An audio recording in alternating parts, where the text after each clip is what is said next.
let me introduce you all to Eileen Myles. Eileen went to New York in 1974 to be a poet, and subsequently became a novelist, a public talker, and an art journalist. Their 22 books include For Now, an essay talk about writing from Yale Press, Evolution, Afterglow, a 2017 reissue of Cool for You, I Must Be Living Twice, and Chelsea Girls. They showed their photographs in 2019 at Bridget Donahue, NYC. Eileen is the recipient of a Guggenheim Fellowship, an American Academy of Arts and Letters Award in Literature, an Andy Warhol Creative Capital Arts Writers Grant, 4 Lambda Book Awards, the Shelley Prize from the PSA, and a Poetry Award from the Foundation for Contemporary Arts. In 2016, Myles received the Creative Capital Grant and the Clark Prize for Excellence in Art Writing. In 2019, they received an award from the American Academy of Arts and Letters. And more recently, in 2020, the Publishing Triangle awarded the Bill T. Whitehead Lifetime Achievement Award for LGBTQ writing to Eileen. Congratulations once again. And without further ado, Eileen. Hi, guys. Well, I am here with this book, which is exciting. It came out yesterday on September 22nd, so it's like my 22nd book on the 22nd. So it's just like, I'm a little superstitious about numerology, but I think it's a good omen for this book, or for me. The book is sort of an awkward triumph to the book, which is that it's part of the series that Yale does called like Why I Write, and which seemed for me like kind of awkward and embarrassing, because though I love to write and I've written a lot and I hope to continue to write a lot, the thought about talking about it while doing it just seems like I don't know. I mean, I can't, when I drive a car, I can't really listen to audiobooks. Like, I'm kind of a one-track mind. So the thought of explaining writing while writing just seemed really heavy. And then also, I mean, I just have class issues. I mean, I just, part of the way I became a writer was sort of backing into it and acting like, I'm not writing, I'm just, I'm talking to you, or I'm expounding. I mean, I like all kinds of direct address writers, and then, cut to landscape or something. So the self-consciousness of the request made me kind of uncomfortable. But the good news, well, kind of the bad news and the good news was that at the same time as I was beginning to write this book, I was, my landlord, I'm sitting in my apartment right now in New York. I live in a rent stabilized apartment where I've lived for decades. And my landlord started to try and evict me. And so I was in the terror of losing my home and thinking about my home and what that meant. And so the way that I avoided the weightiness of the question of why I write was to also focus at the same time on the fact that I was losing something potentially that was very precious to me. And it's kind of, I have to say, it's kind of like the notion of losing and writing from a place of desperation is maybe a core piece of my writing. Like, I think that the only idea I think I have about form is that if you write about something that is fleeting as you're doing your account, it really develops your chops. The desperation makes you really write fast and think fast and kind of like do things that you might not normally do, and so it kind of ups the performative heft of the writing task. So it was cool that I was potentially losing my home, and it got me off the kind of the weightiness of the question. And it also just kind of reminded me of like dreams are like, as you know, it's when you wake up and you want to tell somebody about a dream and you were like, it was so amazing. And then even as you're describing it, the thing is leaving. And so I think it's kind of a dream form in a way to be to be confronting the subject of losing, or to be actively losing as you're writing. And I'm going to just read from the top of the book. And I guess you have to imagine, well, you don't have to imagine. I was going to say you have to imagine that I'm speaking, but in fact I am, so easy. I think last year I got the beautiful bound versions Yale published of Patti Smith and Nausgaard giving this talk. And I sat in a chair in my apartment and I took a look at each of them. And at least as far as the beginnings, both of them sounded like themselves. And I thought, well, I can certainly do that. When I received the invitation to give this talk, I think it was the summer before last, or maybe that spring, I was given a date and a fee. And I kind of put that at the back of my mind as something nice that would happen the following September or October. And then in August, I got in touch with Michael because I hadn't heard anything, but it turns out that's because I had the wrong year. And I figure I can start with that. And I'll return to it now and again. 2018's talk would have been different, and 2019 has been a chaotic and exceptionally beautiful year, right? What's weird to interject is that I finished the book right at the beginning of 2020, and it was like I was editing at the beginning of COVID, but basically it hasn't started yet. So I was talking about how intense 2019 was, and like,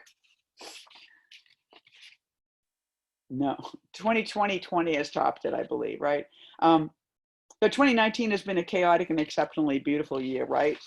Crowded with incident, horrible.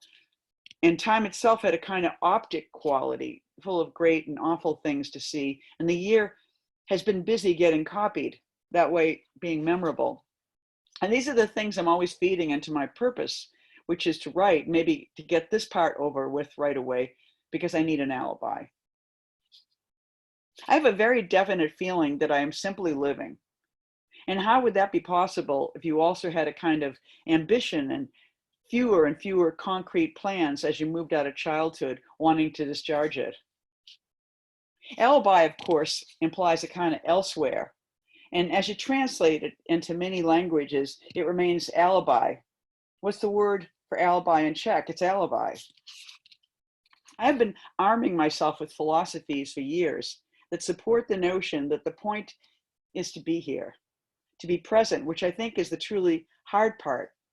And yet I keep coming back to it. It's undeniably true. And writing, it turns out, is the easiest way to copy that feeling. I have been doing it for years. I would like to be here. I think I'm here. And the more I write and the more you read it, the more it's simply a fact. So that's pretty much done. And now I'm living here. The second detail pertaining to the invite I received to give this talk is that I have been living in an apartment in New York for 42 years. So that's where most of my life has occurred.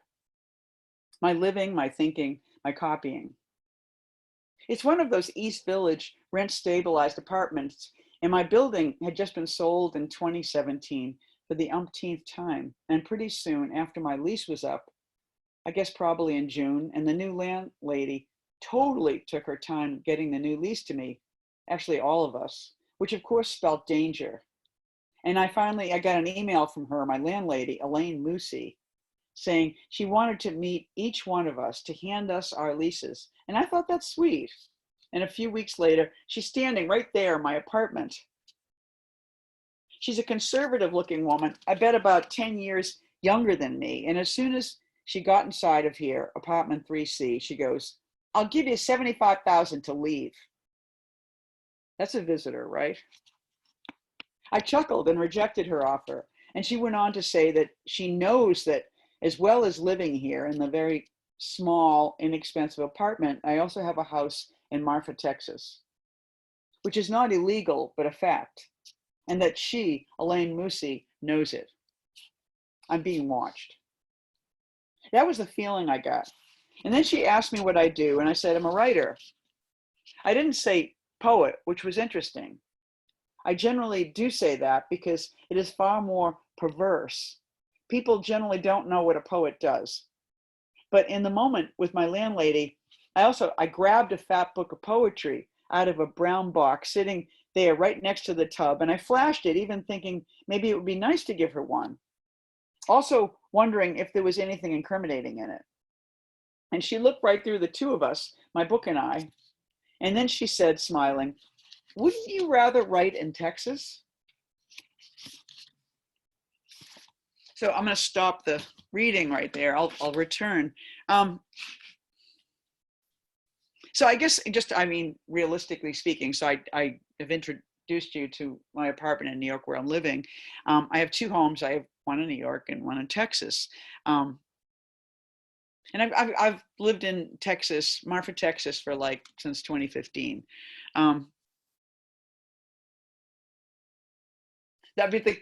But in the writing of the book, the way I escaped from the task of writing about writing was to write about the apartment. But then, of course, that became, I have to say, I'm like an avoidant personality, and the way I've discovered, for me, the best way to work in my life is to set up a whole lot of options. And so I'm always fleeing from one responsibility to another one. So if anybody asks me why I seem to write in many genres, or I seem like a very productive writer, I feel like it's actually, I'm kind of an escapist and a procrastinator, and I avoid things. So it's sort of like in each thing that I turn to at some point grows to a thing that I actually have to get away from. And so what was great about that was writing about the apartment, then made me actually want to write about writing, anything but writing about this place further. So I got back to my subject that way.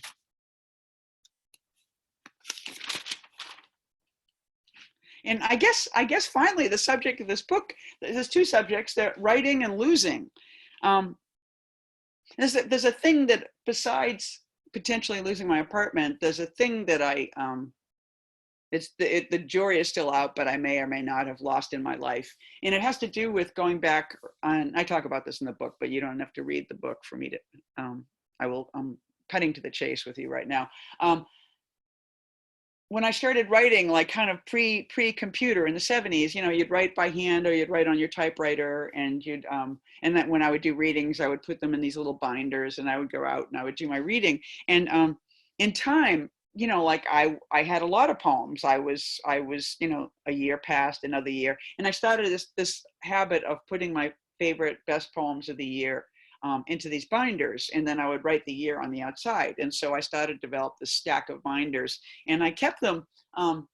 Sometimes I kept them on my bookshelf. I remember noticing, I think I first got this idea from Alice Notley. I remember looking at her bookshelf, and she had all her binders stacked up very nicely. I think hers were all manuscripts, but I'm more obsessed with time, so mine were all years. So, but I basically usually kept them in a milk crate, and the milk crate often was under the bed, because again, I had this history, but I was like, oh, who wants that around? So now I'm going to read another section, now that you know that much more about my practice.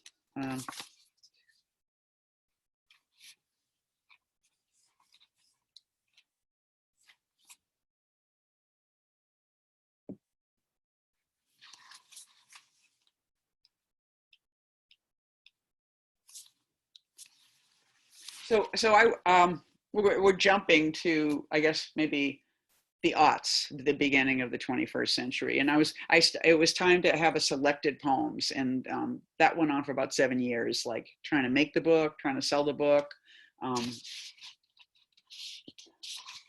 All the time I was developing my selected, I was carrying it around.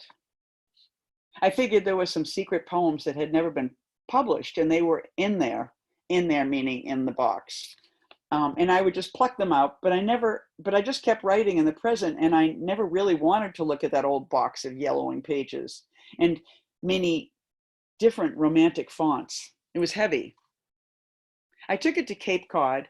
I took it to Vermont. I took it to Montana. I had a new girlfriend. She was pretty young, and there was a nonfiction teacher on the faculty that had us all over for some kind of stew made of venison. And I think she thought I was the biggest pervert in the world. I mean, come on, venison stew. But I brought my box of poems there. I remember them feeling so heavy, like a cat you inherited from a dead person that kept staring at you. We lived above a lawyer. It was her house, but business was so bad, so she moved into her own basement and rented the house to us while I taught. Before I left, she did my will. She wanted me dead. Probably she felt dead living underneath her own tenants. I tried it in San Diego. It was bad. It's so much better fetishizing my life than my writing. I may not attract a biographer, but when I am done, I will be done. By the time The Selected came out, it all felt like dross. I don't know what that means. There was a shadow. I just know that starting around 1997, there was the beginning of something I think of as the archival moment. And before I sold anything, I think part of the weirdness of this book is that Yale published it. And one of the things you probably know about, like at a certain point, a writer, particularly poets, at a certain point in their career, like you have a selected poems, but you sell your papers. And what that means is all your little napkins and notebooks and everything, they all go to some college library and you get some money. The archival moment. And before I sold anything, I already started to feel the creeping value of the past and the new place the past was playing in the present. Intuitively, I had always known to save things, but temperamentally, I'm the opposite and felt compelled to create instead a radiant whole. I have one version of reality in which I parked the truck on 11th Street when we came home from Montana. That was the teaching job we had gone to. We definitely unloaded outside her apartment first, but I think the box remained in the cab and also a big plastic bin of photographs. I thought, who would steal this? And I also remember coming to the truck to move it that morning, some morning, and the shock of its cab being empty. I don't know if this is true. You know when something terrible happens and you stand there and the wah, like the world keeps changing shapes because you can't believe it's gone. Is this a memory or a sensation of loss, a radiant whole? I believe a street person opened my truck. My therapist says no.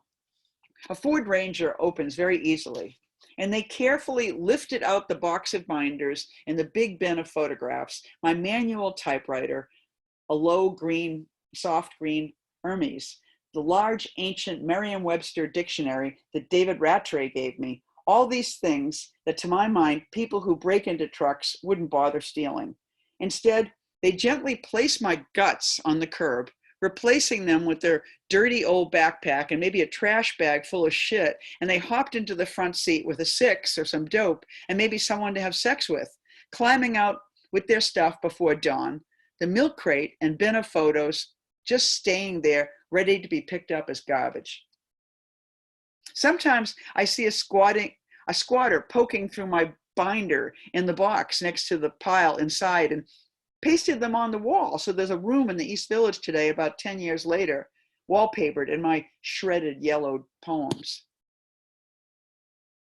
So in 2015, just before I went to Texas for a month, which is actually how I wound up living in Texas. I went there for this residency with the Lannan Foundation.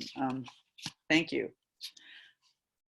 Before I went to Texas for a month, I had a conversation in New York with a man named Chris. He was an agent for archives, and he said, well, what do you got? And I told him about the notebooks dating back to 1960 and all the posters from readings and performances and videotapes. Any pictures?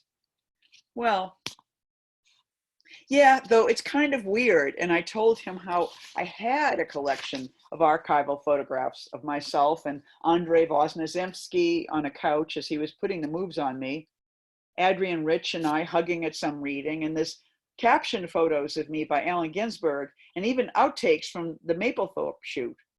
Great, said Chris, but I don't know where they are.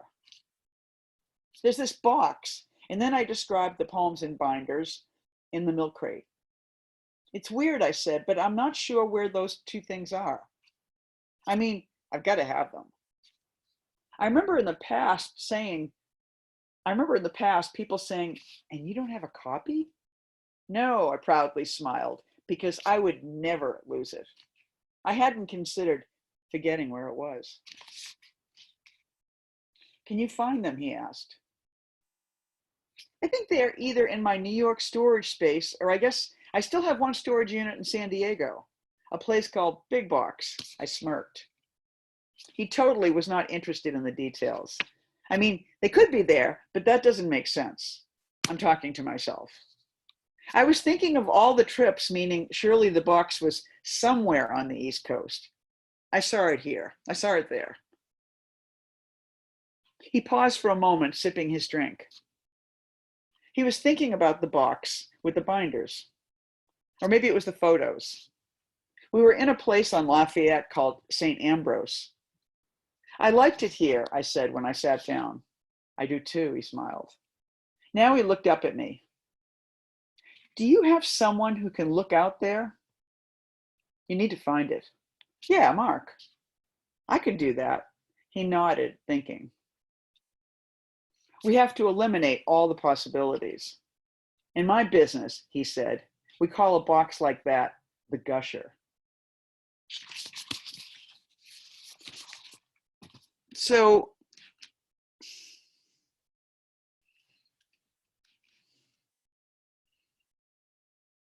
I have to tell you, at some point, I thought this was such a good story that I even wrote a pilot for a TV show about it, because it's a great moment, like the archivist going, "Huh, in my business, we call a box like that the gusher."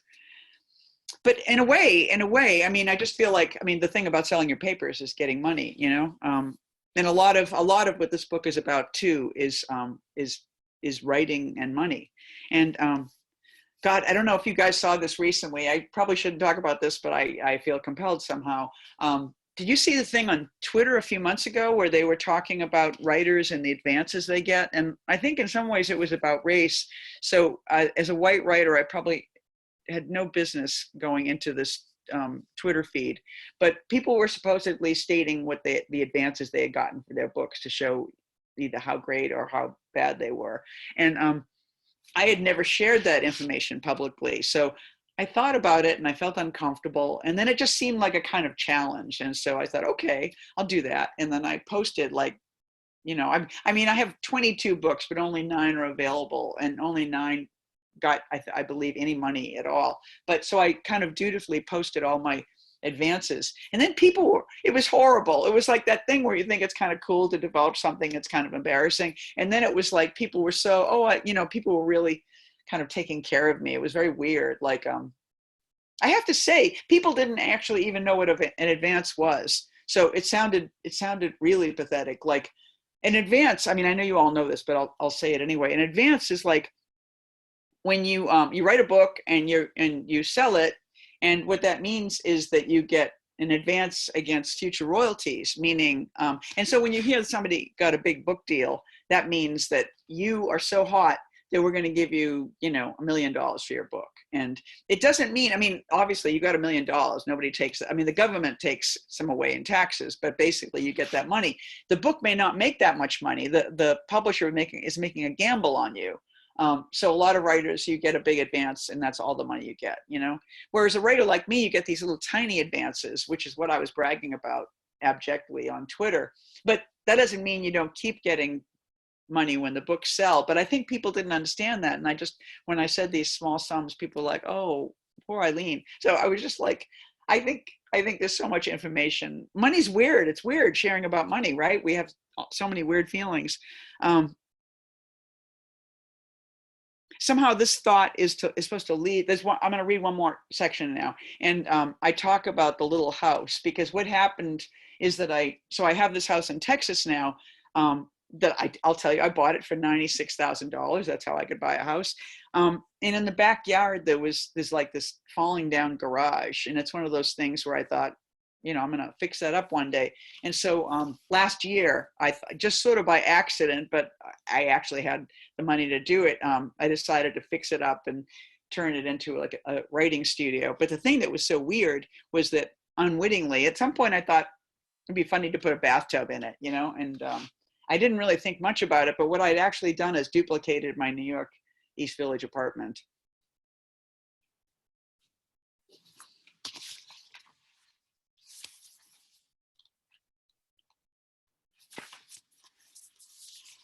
And I think earlier I talked about the awkwardness of this topic, which is my writing. And so I'm taking a deep dive into that right now, because I am about to talk about something that happens in my writing, but then I had a wave of discomfort about the entire category of my writing.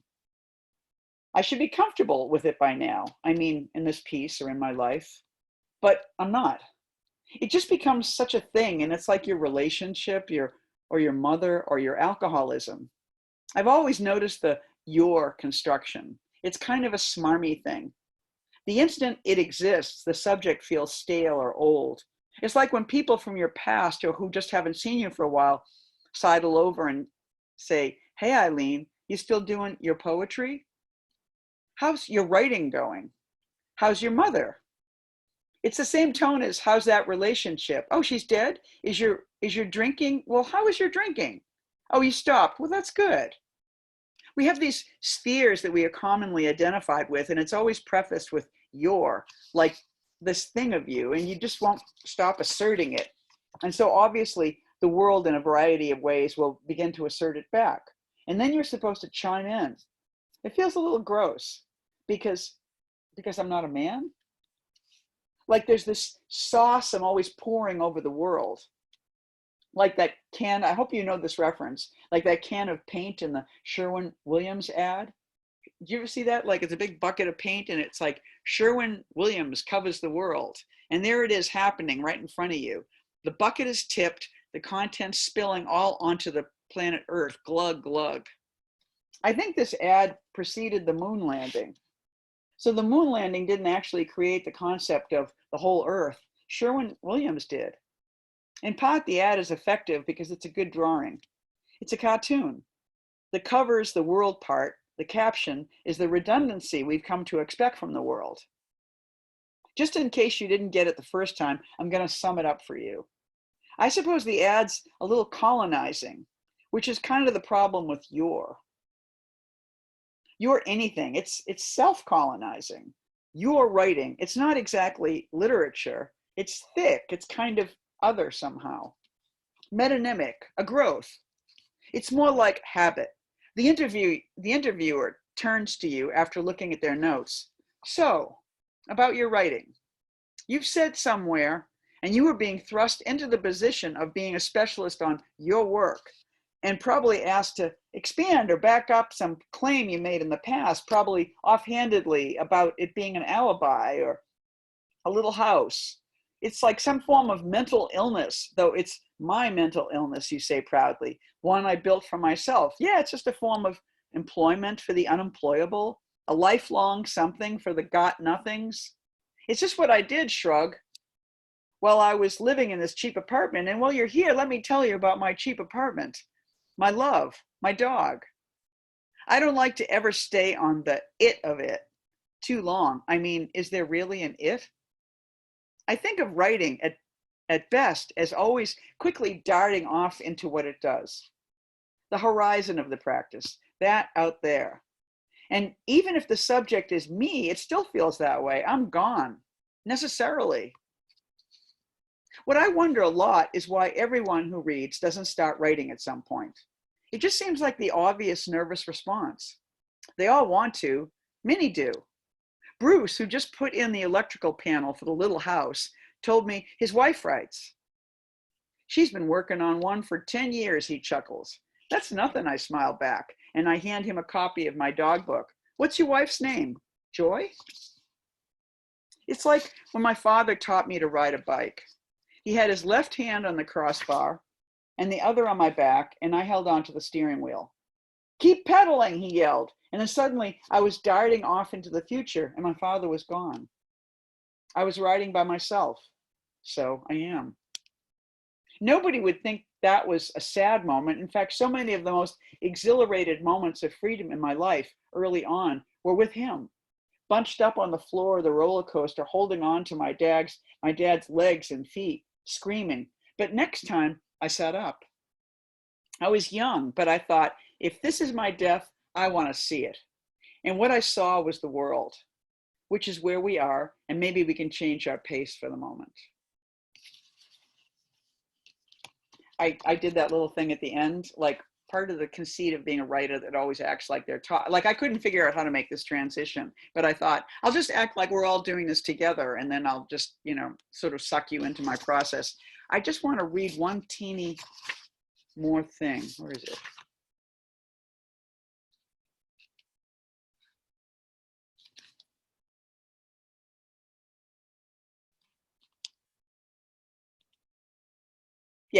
Yeah, I just want to say one more thing about writing. Like the moment I was suddenly pedaling madly now was occurring in the writing of a book, which I think of as a network of smaller and bigger rotations, producing a realistic thing, a state, a place, something anonymous and still that actually becomes porous. And now other things, i.e. other texts and pictures, can also migrate in and become citizens of the world of the book. These outer texts becoming inner produces kind of a bump, like I referred to in sound recordings before. You can tell by the different fabric of this writing or assertion that it's definitely not from here, but that difference makes here real. In a way, I think it's when writing becomes a political act, reversing the in and out. And that's what I want a lot, or the most in writing. It's when I'm alive. It's not my writing, I'm a puppet, but my own puppet. I think I've made it clear that I never wanted to be a writer because I hadn't seen one before. It partly explains the phenomena of the book Little Women. There's a female writer inside and outside the book. It proposes for a moment that the female writer is real. So that's all I got tonight. I guess happily I get questions now, but thank you guys for being here. And thank you, Politics and Prose, a cool bookstore.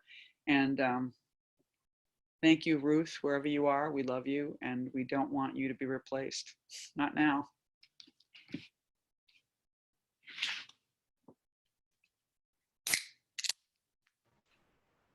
Hi, Bashan.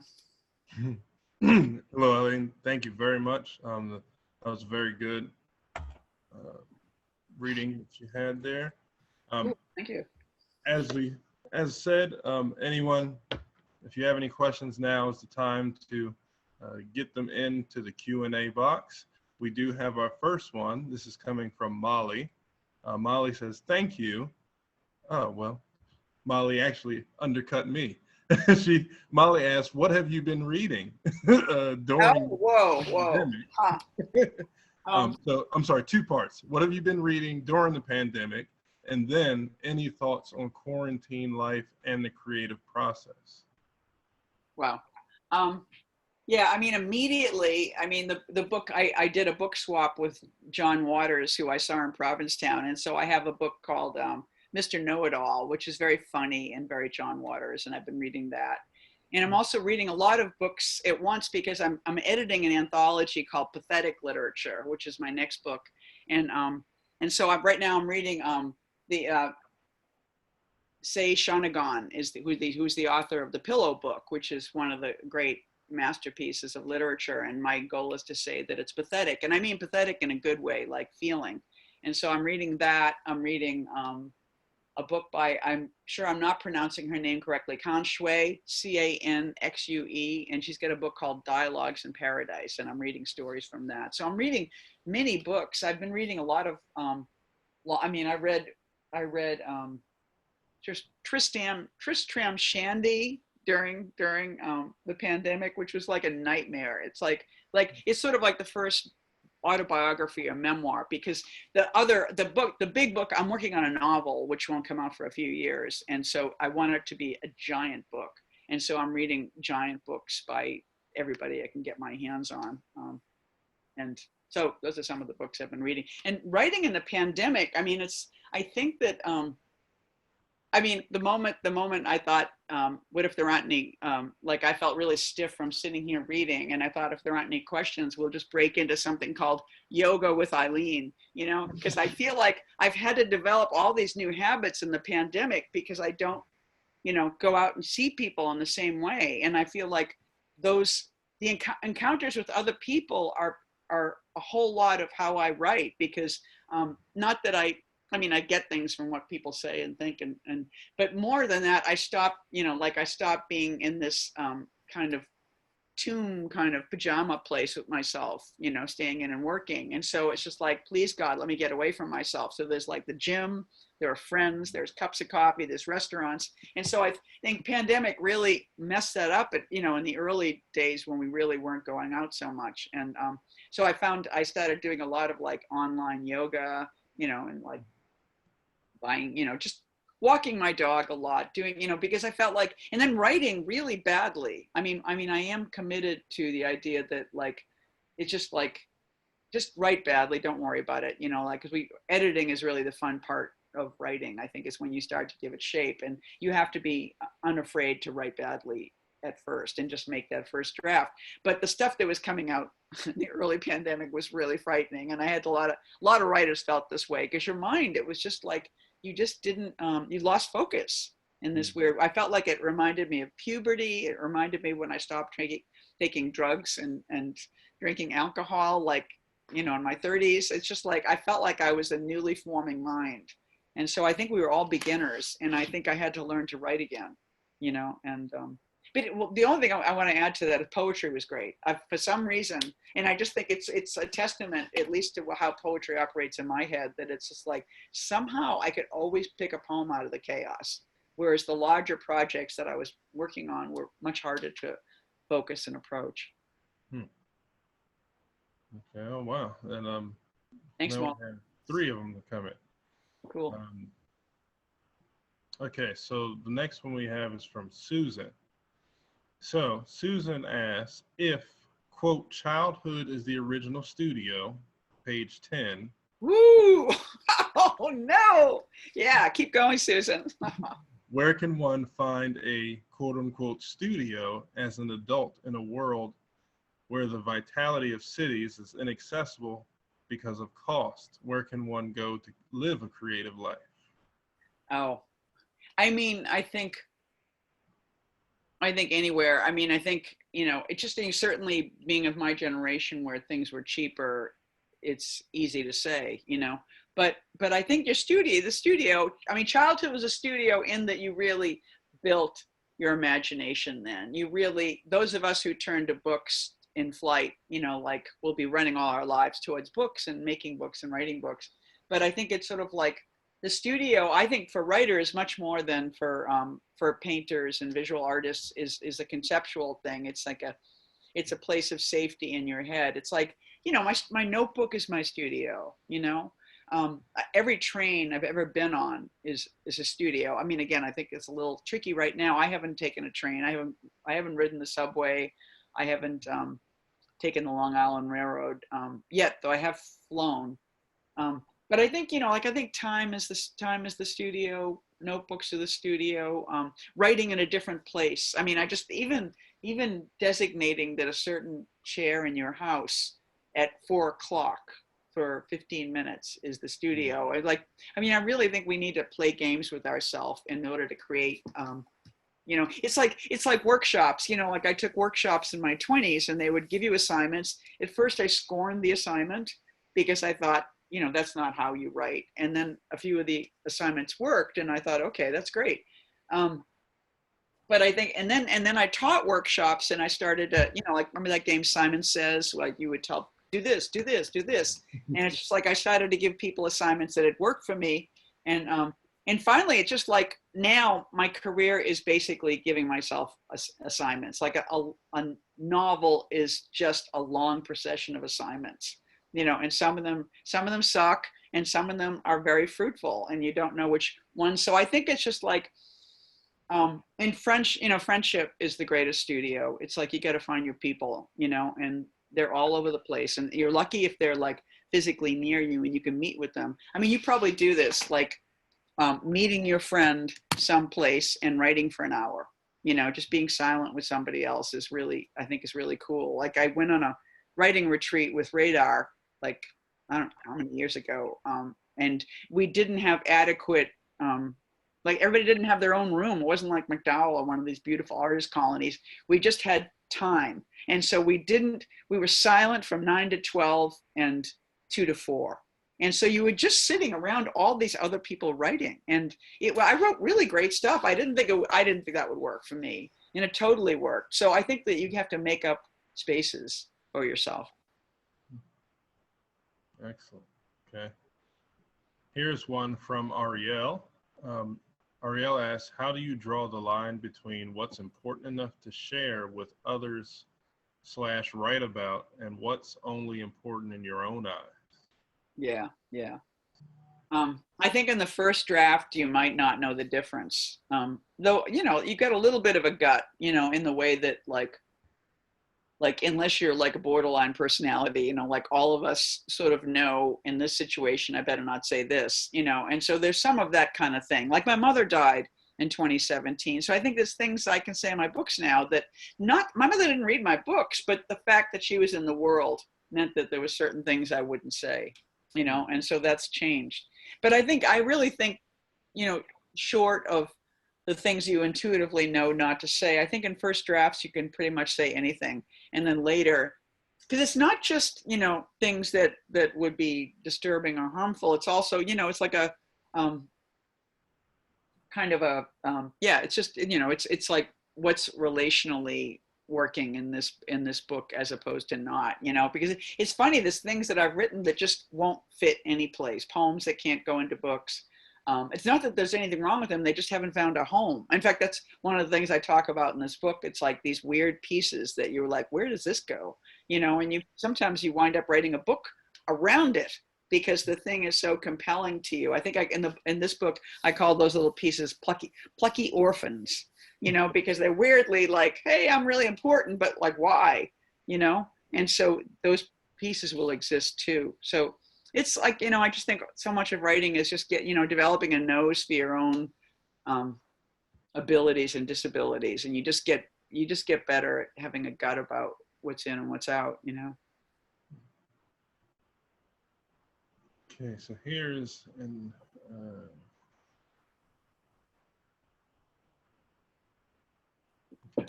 so let's go to Alex. Alex asks, how did you choose Cool and Bright to be the one poem under a poem heading on your new website?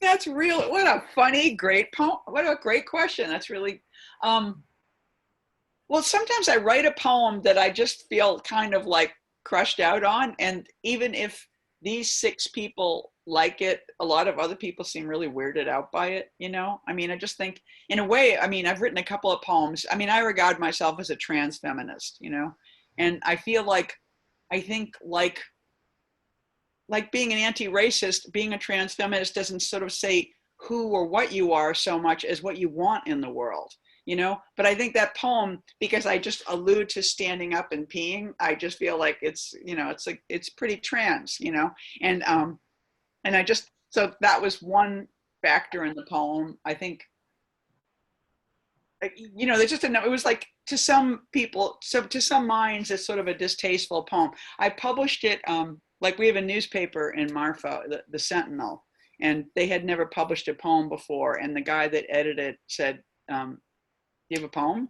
And I immediately wanted to publish that poem, and I just thought, I don't know. And I waited about a month, and I even showed it to a poet friend. He was like, yes, and he was a straight guy. I thought, he thinks it's cool, and when I finally put it in the paper, nobody said anything. It was like crickets, it was very weird. So I just, it was just like, it's funny to have like one poem on your website, but so that was the winner, because it just felt like it was an awkward little guy that I loved. So here's a good one from Kennedy. Kennedy asks, can we expect maybe a book of plucky orphans? Oh, wow. That's no, absolutely not. I think plucky orphans they just kind of want to put like the coat around themselves and dance. It's sort of like they need homes, and I don't know that they really hang together. Maybe there'll be like a 12-step program for plucky orphans, so they could all get together and talk about this problem of waiting. So here, I don't think this is necessarily a question, but a comment nonetheless. Beautiful From one, I bet. Anonymous. It says, I know you would hang out at Alice Notley's apartment and with James Schuler at his. I'm curious to just hearing some apartment memories, whether in those apartments or others, or your own, that really impacted your writing or life. And they say, thank you. Huh, that's so interesting. I don't know. It's so funny. I was having a conversation, I think, with Ariana Rines today, who yes, and yesterday was the first event I did for this book, and so I did the event with her, and we talked a lot. And she was, she's a friend, and so she processed very much the whole period of time when I was like, should I let go of my apartment? Should I keep my apartment and stuff? And so she heard the whole thing and knows all about but so today when we were talking, we were doing that thing like, you talk later or the next day, like, how were we, how do we feel about that? And we were, but we just got into the exact subject and we were just talking about certain apartments. Like mine is one of them. I mean, I've actually been here 43 years, not 42 years, 43. Like I had a plumber come into the apartment the other day and I was talking about him fixing the faucet or something. And he said, hey, how long you been here? And I said, 42 years. And he looked at me, he said, I wasn't born.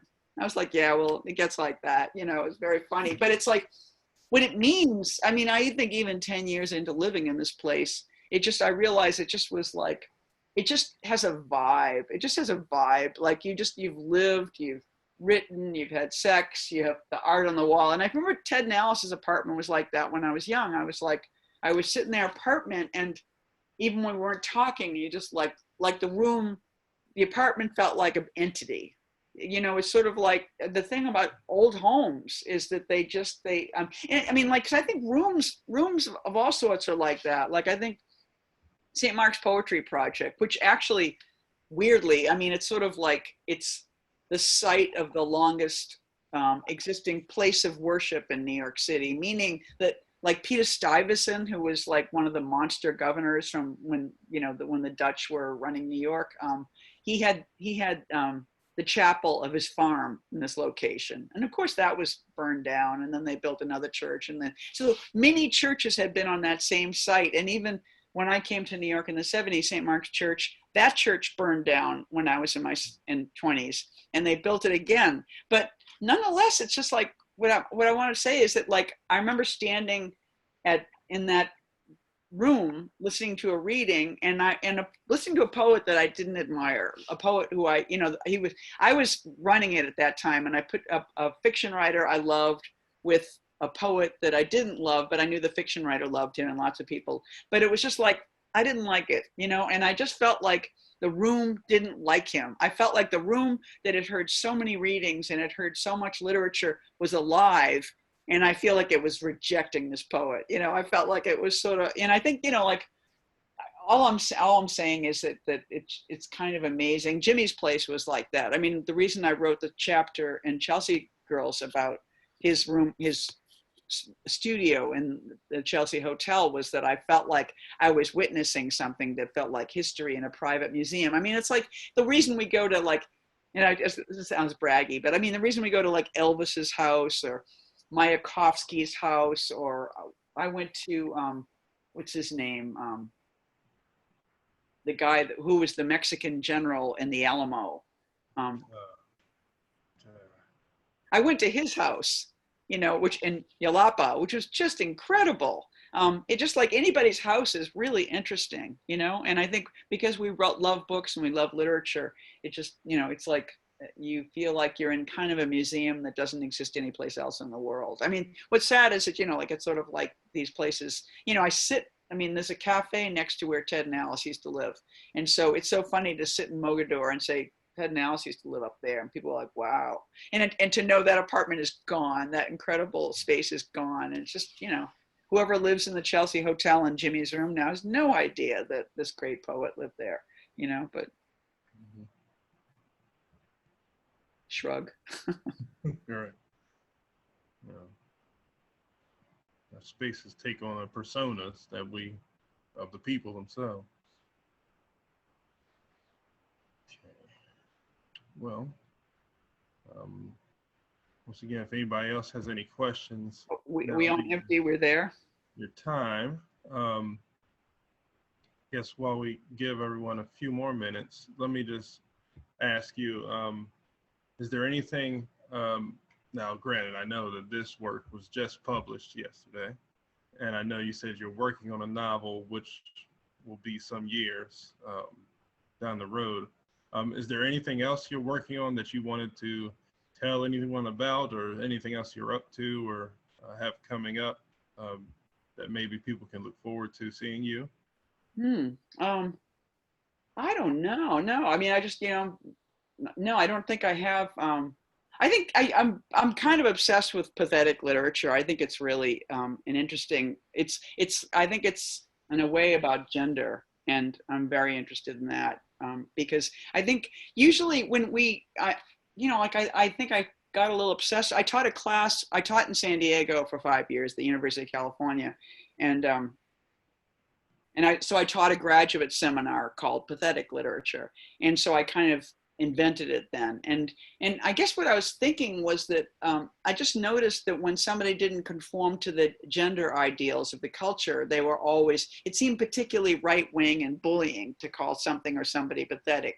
And if for a man, it might be, it wasn't exactly gay. It was just being a little too chatty, a little too effusive, a little too, sharing information, a little too personal. It's like, he's pathetic, and it's just like, for a woman, I think under George Bush II, there was a woman, Cindy something, and her son had been killed in Iraq. And rather than just taking it lying down, she went to the end of George Bush's street and sat there and just camped out and said, "You killed my son." And it just became an encampment, and it just became a really beautiful site of activism. And I remember watching a right-wing journalist say, "That pathetic woman." And I thought, now, how is she pathetic? And I think it was like, in the case of a female, it was asserting too much, being too stoic, thinking that her opinion mattered, And so I felt like there was, so it's been very interesting. There was a movement in the 90s, there was something called pathetic masculinity. And what it meant was artists like Mike Kelly and who else? Tony Ausler. They were sort of doing kind of abject personal work. They were using dolls and knitting and stuffed animals, and they were using diaries and just being really personal in ways that men are not supposed to be. And in a way, they were just reinventing feminism. In a way, they were just doing the kind of stuff that women had been doing in the 70s, And interestingly, when Mike Kelly was interviewed about it, somebody said, "Isn't this kind of like feminism?" And he was like, "Oh no, because when women use baking or birdhouses or crafts, they're being natural. But when I do it, I'm being ironic." And I was like, whoa, that's so totally sexist. So I just started to think about works that so much of the work that I love, writers that I love, whether it's Kevin Killian, Samuel Delaney, Dodie Bellamy, Robert Walser, John Wieners. A lot of them are queer, but just people that go towards things that are really like. And Chip Delaney has a book, Times Square Red, Times Square Blue, and he talks about these movie theaters where gay men had sex in the 70s and 80s, a long institution. And he talks about the kind of community that evolved and how it wasn't like networking. It was like a contact-based community, and not necessarily sexual contact, but random, and that information flowed along those lines so very effectively. And I just thought, that's a pathetic system he's describing, which is like, it's human and it's tactile. So I'm excited about creating a new, it's sort of a little bit avant-garde, a little bit queer, a little bit emo, but just making a new category. I mean, Valerie Solanas, the Scum Manifesto is pathetic in a way. It's sort of like insisting upon a world that it seems unlikely, but should exist, or sometimes they're just, they briefly existed, and I think these are democracies, mini governments, mini moments that hold people and people's needs, and so I think a literature that is kind of porous is exciting to me. And so that's what's coming up for me. Very good. Now, we have one more. This may be the last question. We're running short on time. Fantastic. Yay. We'll see. This is coming from Kennedy. Kennedy says, do you think New York will be the same post-pandemic? Specifically thinking about how the poetry project New Year's Day might be a whole different world this year. Right. No, I mean, I don't think in the same way that the world won't be the same, you know, New York absolutely won't be the same at all. But I have to say, I think it's a little exciting. I mean, my first trip to New York because I was in New York in February, and then I went to Texas for what I thought was a month. And then suddenly it was just like, wait a second, I think I'm going to stay in Texas for a period. So I was there for like about 5 months and then came east in July. But so the first time I came to New York was like, I think in August, and the city was empty, you know, and it was like no tourists. It was dirty in a way that reminded me of the 70s and 80s where the city was poor, and it was kind of like a little busted, but it was like ours, you know, it was like kind of, we could do anything we wanted here. Right. And there was more homeless people, but you know, which again, they need care, they need more support, but it also is that they weren't so driven out either, because the homeless people are here. It's just that they were more visible in a way, right. You know? And so I started to feel like my New York in a way. And again, you know, like obviously many people suffered. I mean, the winter is going to be interesting, but all the restaurants out on the sidewalk, I mean, like right out, you know, I have a restaurant downstairs in the basement of my building. And now when I step out the door, my mask is people sitting in their tables unmasked, because of course, the second you sit in a restaurant, the rule is what, you put your butt down on this seat and then the mask comes off, you know? So it's kind of like, I'm in my mask, they're not, but still there's kind of a more continental feeling about New York, at least at this time of year. And I bet that we're gonna, you know, like people keep talking about Berlin in the winter would have these like heat lamps out, and you could sit outside well into the cold weather. And I think we're gonna be doing a lot of stuff outside, including activism this winter, and it's pretty exciting. So I think it's bringing the mess back.